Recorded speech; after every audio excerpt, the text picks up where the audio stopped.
ববি হাকিমের ভাট বকাটাকে দেখুন, তারপরে হবে অ্যান্টিবায়োটিক ডোজ। আমাদের 50,000 ছেলে গুলি খেয়ে মারা গেছে। সেই দিন 21শে জুলাই আমারও জারিপাত ডান্ডিক বাদিকে যারা ছিল তারা মারা গেছে। 1993 সালে 21শে জুলাই আপনাদের সব মিলিয়ে আন্দোলনকারী ছিল 25 থেকে 30,000, আর তার মধ্যে মারা গেল 50,000।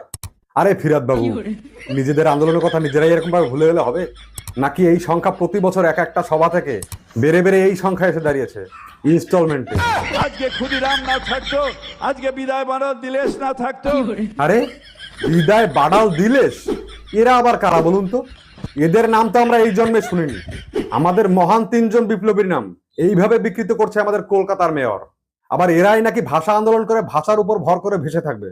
নানা ভাষা, নানা মত, নানা অভিধান, বিবিধের মাঝে দেখো মিলন মহান। বিবিধের মাঝে দেখো মদন ও মহান।